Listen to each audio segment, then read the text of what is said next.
Marcus wiped the tears from his 8-year-old daughter's cheeks as she clutched her worn backpack, standing outside the towering glass building where he worked nights as a janitor. "Daddy, why can't I come to career day like everyone else?" Emma whispered, her voice breaking his heart into pieces he didn't know could still shatter. The fluorescent lights of the corporate lobby cast harsh shadows across Marcus's weathered face as he knelt down to meet his daughter's eyes. He'd been working 3 jobs since his wife died 2 years ago, but nothing had prepared him for this moment when his little girl felt ashamed of who he was. The other kids would bring their parents, doctors, lawyers, executives, while she had a father who mopped floors and emptied trash cans to keep them afloat.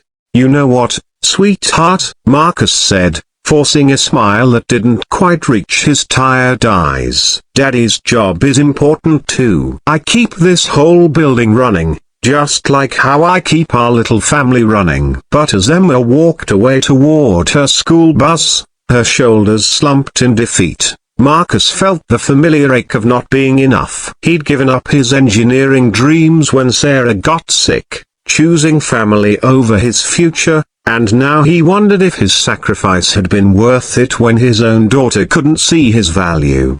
3 hours into his shift, Marcus was replacing light bulbs in the executive wing when he heard crying echoing from the corner office. The CEO's door was slightly ajar, and through the gap, he could see 10-year-old Isabella Hartwell sitting alone on her father's massive desk, tears streaming down her face as she stared at a crumpled school paper. Marcus hesitated. Robert Hartwell was known throughout the building as a ruthless businessman who'd fired people for breathing too loudly in meetings. But the sound of a child's sobs pulled at something deep in Marcus's chest, the same protective instinct that made him work 18-hour days for Emma. "Hey there," Marcus said softly, knocking on the door frame. "You okay, kiddo?" Isabella looked up, startled. Her designer clothes and perfect posture couldn't hide the loneliness in her eyes, the same loneliness Marcus saw in Emma when she thought no one was looking. "I'm not supposed to talk to strangers," she said, but her voice held no conviction. "Smart rule," Marcus replied, stepping just inside the doorway. "I'm Marcus. I work here at night, keeping everything clean and safe." "What's got you so upset?" Isabella held up the paper, a school form for career day. "My dad's supposed to come talk about his job, but he's in Tokyo, again. He's always somewhere else when I need him." She looked at Marcus with desperate eyes. "The other kids will think I'm weird if no one shows up." Marcus felt his heart twist. Here was a little girl with every material advantage Emma lacked, yet she was hurting in the exact same way. "What about your mom?" Marcus asked gently. "She died when I was little," Isabella whispered. "It's just me and Dad. Except he's never really here." The parallel hit Marcus like a punch to the gut. 2 single fathers, 2 hurting daughters, but opposite ends of the economic spectrum. He thought about Emma's tearful face that morning, about how she'd asked if other kids had better daddies than hers. "Listen, Isabella," Marcus said, surprising himself with what came next. What if I came to your career day just as a friend? I could talk about my job, about how every job matters." Isabella's eyes widened. "You'd do that for me? But you don't even know me." "Sometimes the most important things we do are for people we're just meeting," Marcus said. "Besides, I have a little girl about your age. I know how much these things matter." Isabella jumped down from the desk and hugged Marcus around the waist, catching him completely off guard. "Thank you," she whispered, "but I don't have any money to pay you. I only have $20 from my allowance." Marcus's throat tightened. This wealthy child was offering him her allowance, say $20 for something that should have been freely given by her father. "Keep your money,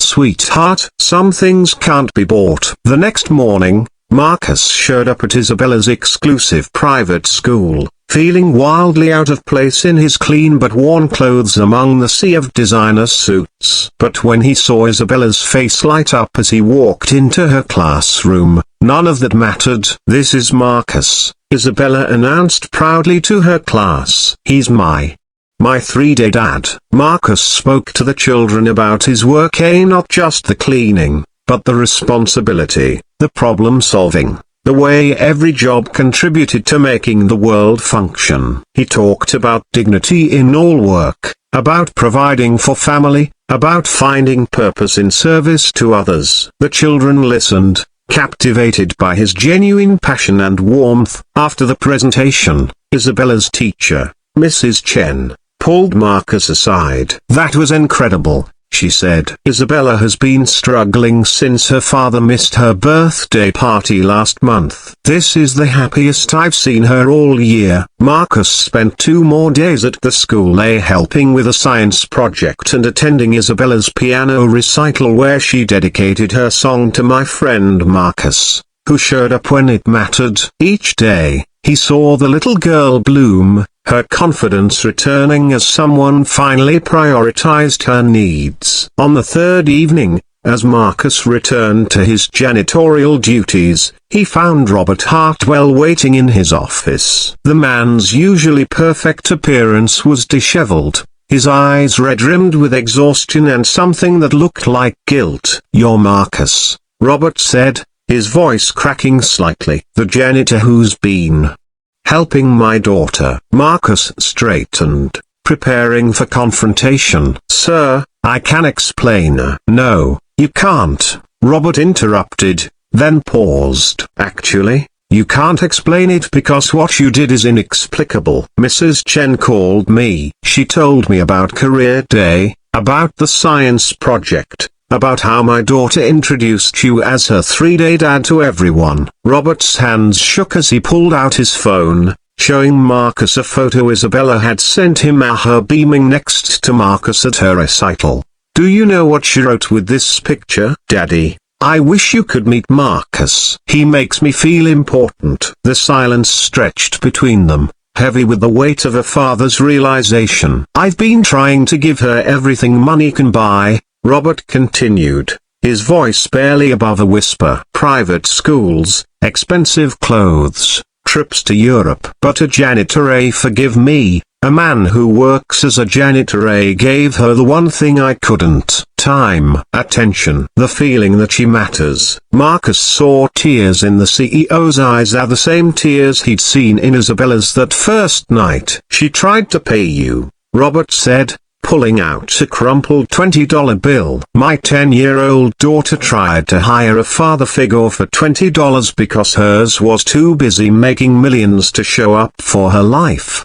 Robert stood and walked to his window overlooking the city. "I built this company thinking I was securing her future. Instead, I was stealing her present." "How do you thank someone for showing you that you've become everything you never wanted to be?" "You don't thank me," Marcus said quietly. "You thank her by being the father she's been waiting for." Robert turned, studying Marcus's face. "Isabella said you have a daughter too." "Emma, she's 8. She's the reason I work these 3 jobs, the reason I keep going when everything feels impossible. And yet you found time to care about my daughter when I couldn't." Marcus shook his head. "Your daughter needed someone to show up.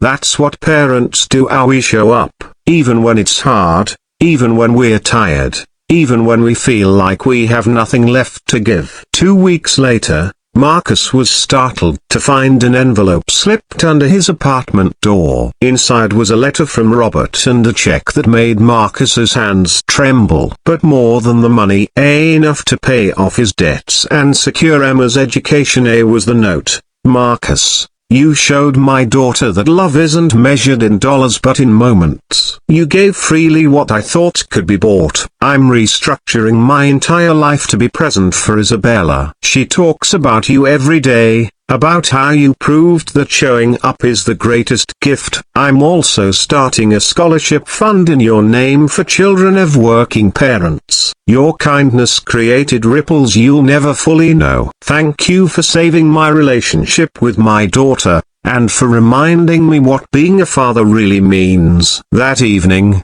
as Marcus helped Emma with her homework at their small kitchen table, she looked up at him with curious eyes. "Daddy, Mrs. Rodriguez said you helped another little girl whose daddy works too much." Marcus smiled, thinking of Isabella's last text message, a photo of her and Robert at the zoo with the caption, "My dad came home." "Sometimes, sweetheart, we help people who need what we have to give." "What did you have to give her?" Marcus pulled Emma close, breathing in the scent of her shampoo, feeling the solid warmth of his daughter in his arms. "The same thing I give you every day, baby girl. Love, time, and the promise that someone thinks you're worth showing up for." Emma hugged him tight. "I'm glad you're my daddy." As Marcus tucked his daughter into bed that night, he realized that in trying to give Isabella what she needed, he discovered something profound about his own worth. He wasn't just a janitor who cleaned buildings, he was a man who could clean up the mess that neglect leaves in a child's heart. He wasn't just working 3 jobs to survive, he was modeling for Emma what it meant to never give up on the people you love. Sometimes the most extraordinary gifts come wrapped in the most ordinary moments, offered by the most unlikely people. And sometimes,